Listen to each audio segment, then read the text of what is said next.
Hello, good evening, welcome to a brand new week. How the devil are you? Hope your weekend went well. We had a lovely weekend. We spent it in East Devon. So we did a live on our TikTok from Beer, pretty much on Beer Beach or overlooking Beer Beach. So that was nice. And then on Sunday, yesterday, we had a lovely day in Lyme Regis. We love Lyme Regis.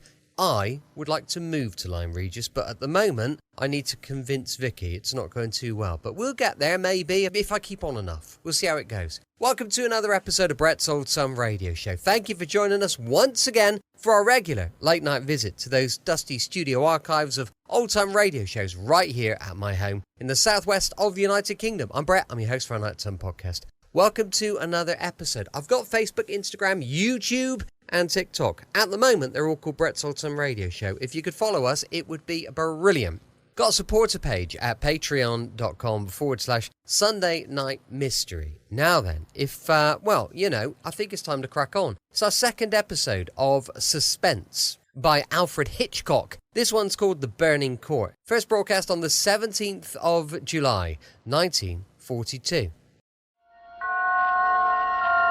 The Columbia Network takes pleasure in bringing you Suspense.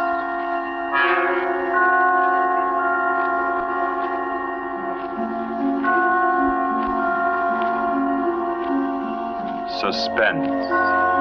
Stories from the world's great literature of pure excitement. A new series frankly dedicated to your horrification and entertainment. Week by week, from the pick of new material, from the pages of best-selling novels, from the theater of Broadway and London, and the sound stages of Hollywood, will parade the most remarkable figures ever known. CBS gives you Suspense.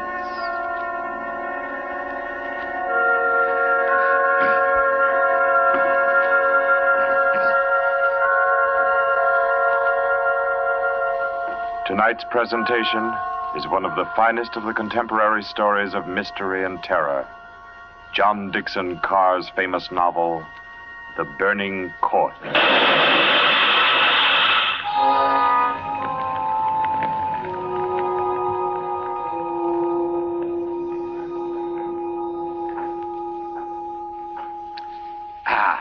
A glass of sherry by the fireside of a beautiful suburban home. What could be more comforting? You're an admirable host, Mr. Depart, and it's really a shame our first meeting is under such a cloud. It's also a shame I have so little time to tell you which one of your guests here murdered your uncle last week.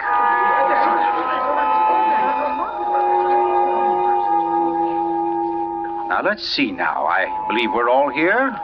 Your wife, your friend, Mr. Stevens, Captain Brennan. Yes, and incidentally yourself. Just who did you say you were? Well, no wonder you've had so much difficulty with the case, Captain. My name is Cross, Godin Cross, the writer. As a matter of fact, it's because of my just completed book, Poisoning Throughout the Ages, that I happen to be here now. And Ted Stevens there happens to be a member of the firm which publishes my work. I'd never seen him until tonight, but I've been told what happened. This afternoon, he began reading my manuscript for the first time on the train. The commuter's train, which every afternoon deposits him safely and soundly here in Crispin. I imagine he was halfway home by the time he finished the first chapter. Then he turned a page. Attached to the following leaf was a picture. And looking at it, the young man stiffened suddenly and all but cried out his shock. It was a picture of a young woman, and under it had been printed, Famous Poisoner Marie Dobré, 1676. Ted Stevens was looking at a picture of his own wife.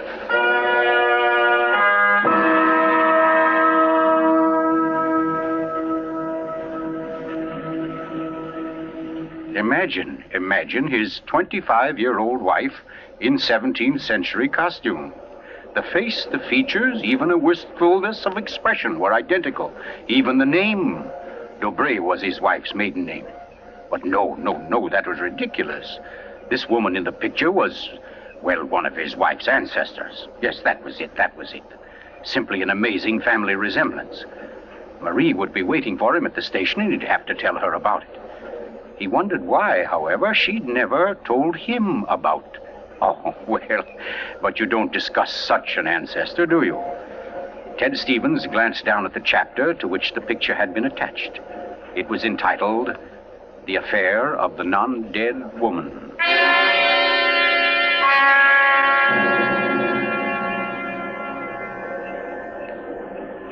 Hello, Ted. Stevens was almost jolted from his seat. It was Dr. Weldon, professor of English at the college, an old friend of his. Quickly, he thrust the picture beneath the manuscript and moved over. Hi, I didn't see you, Doc. Oh, here, have a seat. Oh, I thought maybe you were giving me the, what do they call it? The brush off? Oh, no, say, as a matter of fact, Doc, you're the one man I do want to see. Yeah? Very flattering. Remember those discussions we used to have about murders? Better than bridge anytime. Well, I got the idea that you'd made sort of a hobby out of the old cases, the historical ones. Well, I've studied quite a number of them, yes. Ever hear of a woman named Marie Dobré? Marie Debray? Marie Debray. Oh, yes. That was her maiden name, of course. One of the finest specialists in arsenic poisoning you could ever hope to find. Oh, we're almost at our station, Ted. Let's get to the door. Yes, a real charmer Marie was. Must have disposed of 100 husbands, lovers, suitors, and just plain friends before she was caught. What happened to her, Doc? She was beheaded and burned. Crispin!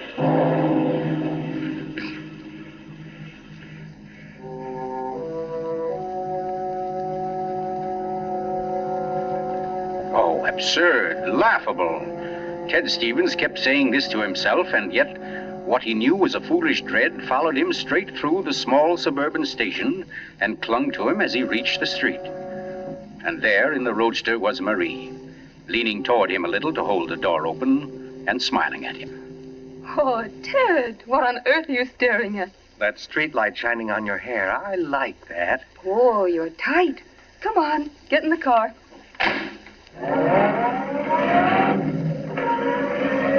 Then, like a wisp of smoke, it was gone. The whole ridiculous fear, the delusion.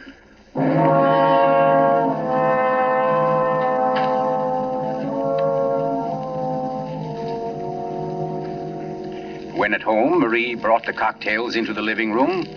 The logs were burning brightly in the fireplace, throwing a soft, dancing glow upon a room that was darkening with dusk. To you, Marie. And to you, dear. As Stevens placed his glass down, he noticed the manuscript of my book. It was there on the table, right where he placed it when he first came in. Deliberately, he turned from it, and then turned back. The manuscript had been moved. Only an inch or so, but it had been moved. Keeping his back to his wife, he thumbed through that early chapter and discovered, just as he knew he would, that the photograph was gone. For a long moment, he thought of what to do. Then slowly, he turned around. This book by Cross I brought home. Yes? There was a story of a poisoner in it. Rather funny. Her name happens to be the same as yours. Oh, your maiden name, that is. Oh, that is odd, isn't it? Darling, was she a relative of yours? Why, Ted, you're serious.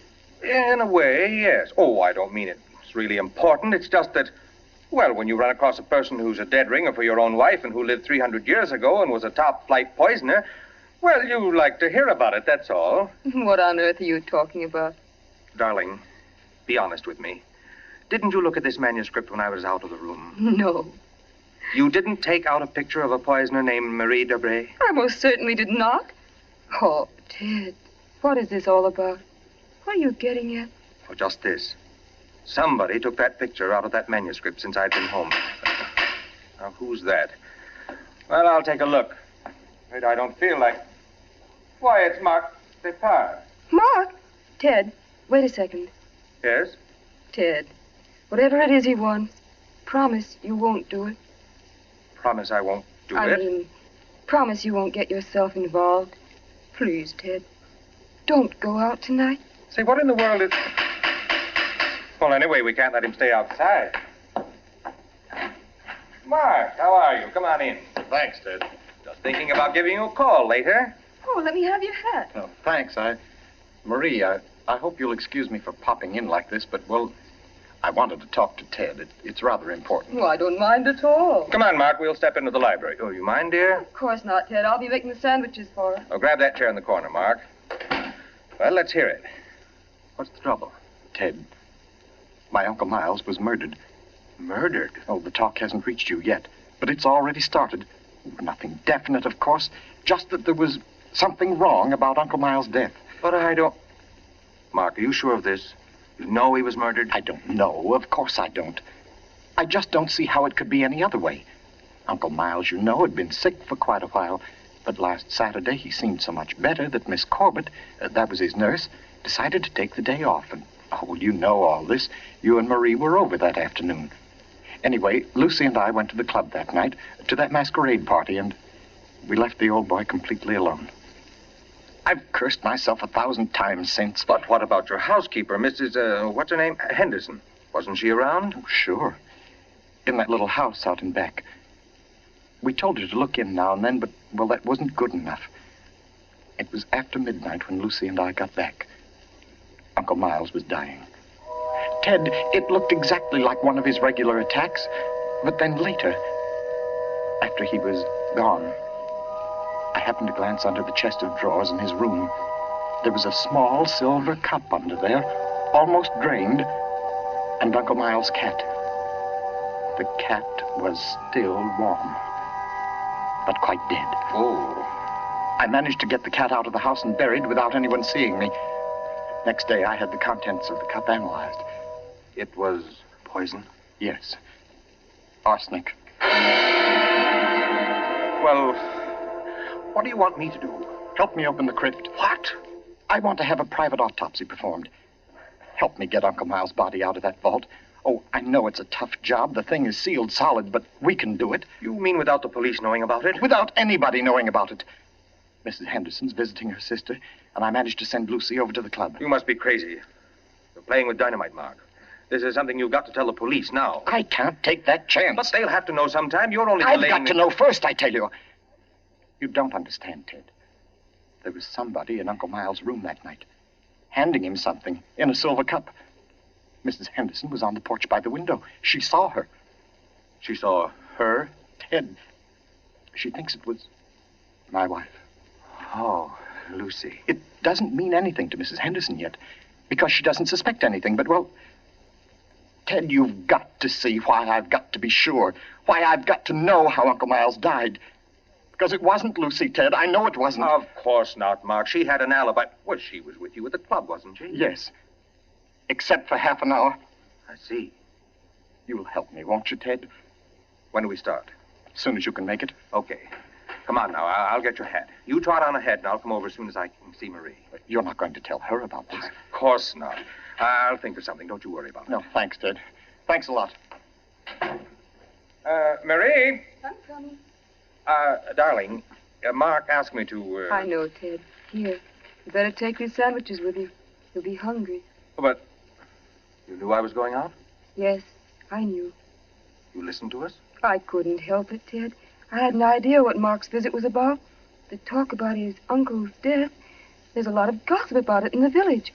That's why I tried to tell you. Why I didn't want you to get mixed up in it. But it's too late now, isn't it? I mean, you're going. I can tell by the way you look. Ted, wait a second. There's just one thing I want to tell you before you leave. And that is that no matter what happens, no matter what you find or think or believe, I love you. You'll remember that, won't you? I'll remember you said so, Marie.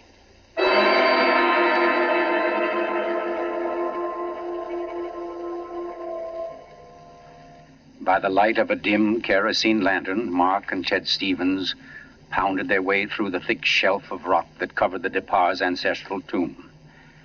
pried open the great slab of stone which lay across the subterranean door, and then at last descended to the dank, ink-black chamber. They found the coffin. They dragged it from its crypt and placed it on the cold stone floor. They unclamped the lid and opened it. Mark! It's empty. What? That's impossible. It can't be. But it is, Mark. You know what this means? That body wasn't in this coffin when it was placed here. I'll swear it was, Ted. From the time that coffin was closed on Uncle Miles, somebody, the undertaker or Lucy or me, somebody was with it until it was buried.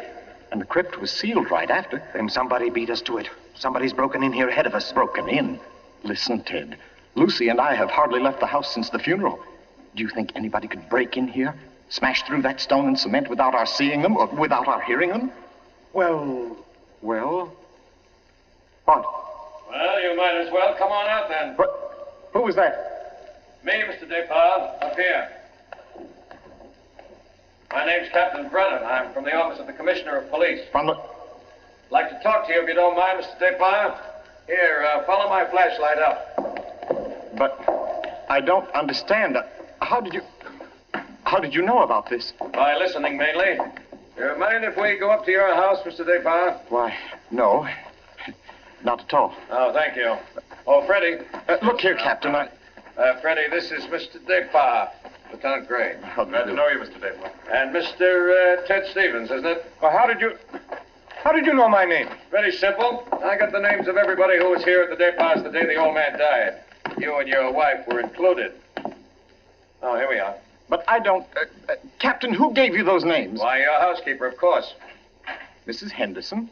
You didn't think Mrs. Henderson saw the dead cat, did you, Mr. Depard? But she did. She also saw you bury it. And we've been interested in the case ever since. Well, nice place you have here, Mr. Depard. Now, let's see. According to Mrs. Henderson, your wife was wearing some kind of a masquerade costume that night. What kind of a thing was it? Well, it was a... Oh, there, you can see it. It was copied from the dress in that old painting over there. Oh, yes. Funny, where's the woman's face? It's always been that way, long as I can remember.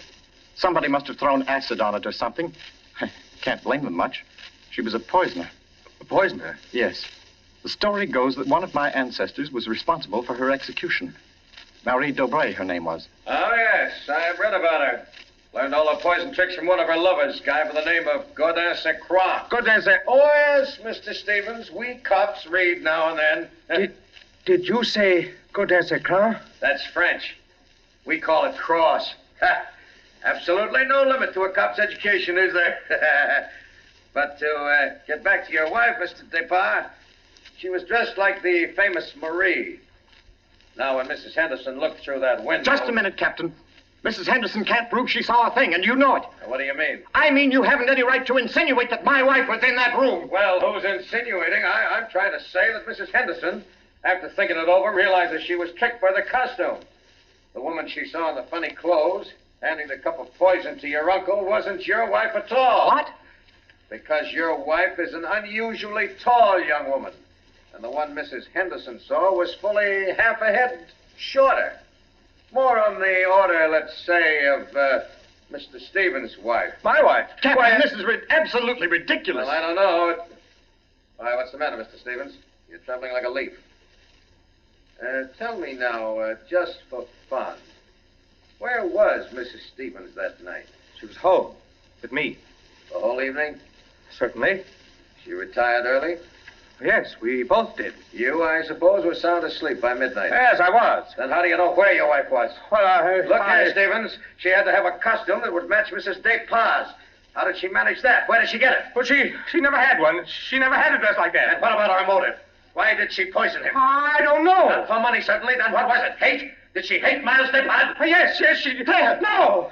Oh, I don't know. I don't know, I tell you. Brown? Yes, Freddie. I phoned and got hold of Mrs. Despard and the nurse, all right. That Mrs. Stevens, couldn't reach her.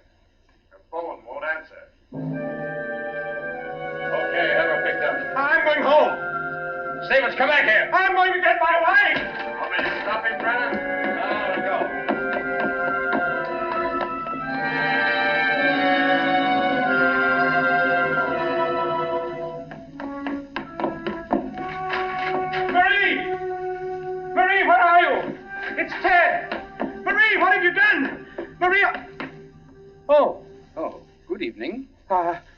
Who are you? I?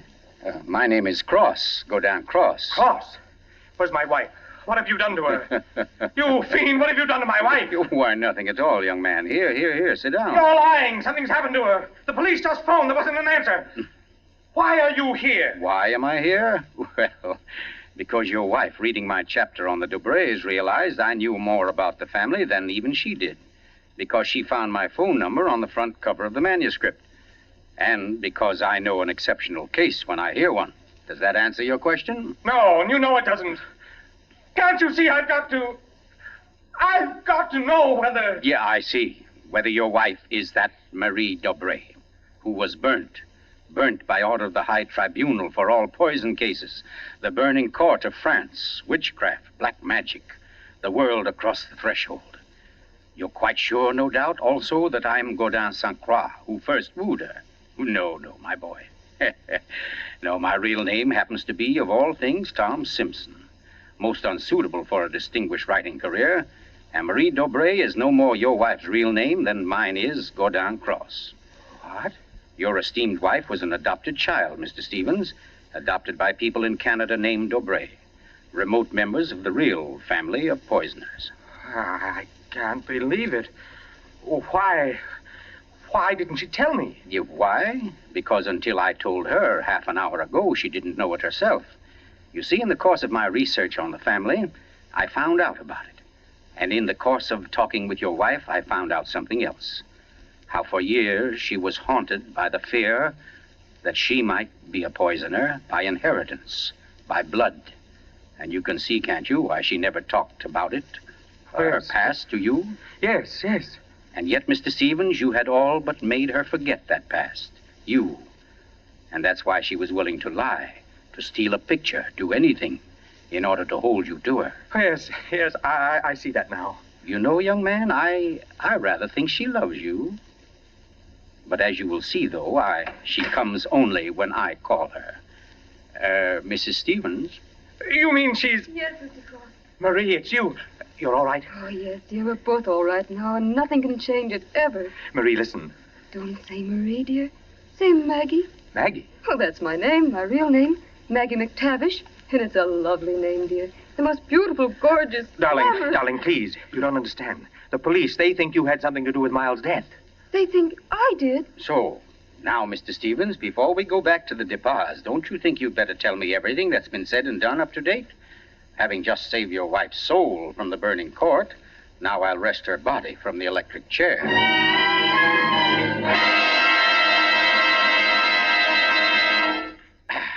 Yes, Mr. Depas, truly excellent sherry. Don't you think so, Miss Corbett? Yes, it's very nice. Well, that, ladies and gentlemen, is how I happen to be here. So let us consider first that supernatural hocus-pocus in the crypt. That body that walked out of the sealed tomb. That body that never was in the tomb. Never was in the tomb? No, Mr. Depas. The murderer knew that very soon Mrs. Henderson's story would bring about an investigation. He had to get rid of the well-known corpus delicti. Yes, but who could have kept the body out of the tomb? Who, Mr. Depas? Why, you, sir. What? I don't understand. Well, it's very simple. You had the opportunity. I believe you said yourself you were alone with the body before the burial. And you had the strength. I dare say you carried it down to the furnace, where it's now probably nothing but ashes. Ridiculous. Why would he spend an hour smashing into a crypt for a body he knew wasn't there? Why, Captain? To impress Mr. Stevens, his witness. And also, apparently, you. Oh, that's perfectly fantastic. Fantastic? Oh, no, Lucy. Just comic. And I suppose, Mr. Cross, that I also put on a woman's masquerade costume, went into my uncle's room, and handed him a nice cup of arsenic. No. That had to be done by a woman. Your accomplice, as matter of fact. Oh, now, come. You mustn't all look at Mrs. Depas, because Mark Depas' one noble act was his frantic effort to prevent his wife from being charged with the crime. A crime which he and Nurse Myra Corbett committed. Myra Corbett? Why, you... Yes, sir. Yes, Mr. Stevens. This quiet little lady beside me. Why would I do such a thing? Money, Miss Corbett. A cutout of Mark DePauw's inheritance. Payments for services rendered. That's an absolute lie, Cross. You see, ladies and gentlemen, Captain Brennan never bothered to check Miss Corbett's whereabouts on the night of the murder. Why even think of the nurse? She was the custodian of the old man's health. Oh, you're crazy. You're crazy. And yet who but a nurse could so naturally offer the old man a cup? A cup he was sure contained medicine. You're making it up. The whole thing. You're just And making it who up. but Miss Corbett, living right here in this house, would know what kind of masquerade dress she must copy, would know when Mrs. Henderson would pass the window that night, pass and see her, and accept her, she hoped, for Lucy DePauw. No. No, that's not true. Oh, I didn't yes, do Miss it. Corbett. Yes, I Miss didn't Corbett, do that it. dress I tell was the you, touch I that didn't wrecked do you. it. That was your own idea, wasn't it? Not Mark's. You weren't content with a mere murderer's share of the profits. You wanted a wife's share, half of the whole estate. You wanted Lucy DePauw convicted and out of the way for good. Well, I give you a toast, Miss Corbett, with Mr. DePauw's excellent sherry. To a particularly ruthless poisoner. And yet, you know, on the whole, I'm rather partial to female poisoners. Why, only tonight I...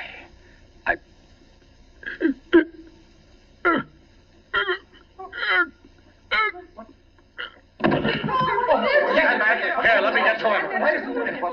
Mr. Cook. What's the matter, Brennan? This man's dead. Dead? And from cyanide, if I know anything. Cyanide from that glass of sherry. Cyanide that a nurse could get quite easily. That glass was right beside you, Miss Corbett, and nobody else was near it. Too bad he didn't drink it as soon as you hoped. A second ago, we had nobody to use against you. But we have now, Miss Corbett. We have now. And I arrest you for the murder of Gordon Cross.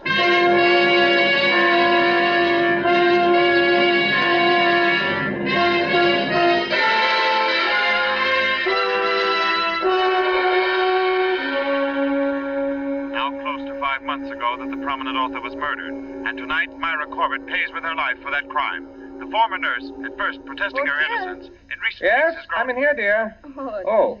I thought you might... Well, what did you cut it off for? Huh? What do you mean? The radio.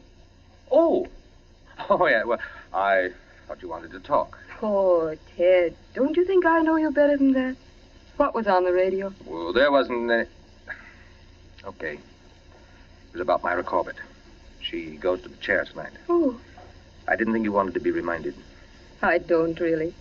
But making such an effort to hide it only keeps it alive, doesn't it? All right, darling. Know what I came in to ask? If you wanted a cocktail before dinner? The largest one you've got. Fine. I'll get out the ice cube. I know. If I'll fix up the fire. Okay, Maria. A deal. Where are some papers to start it? Right there by the bookcase. And the name's not Marie. It's Maggie.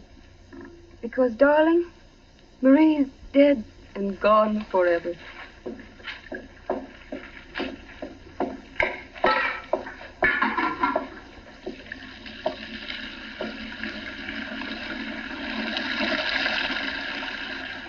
Oh, no, Marie. We're never dead. Neither of us. It was your hand that touched that glass. I know that now. And I could return the favor. But instead, I shall ask that you dispatch your husband. This one, like all the others. Now, just a little bit of poison in the drink, Marie. Any kind of a drink. What kind, Ted? What kind of a cocktail shall we have? Oh, any kind, darling. Any kind at all.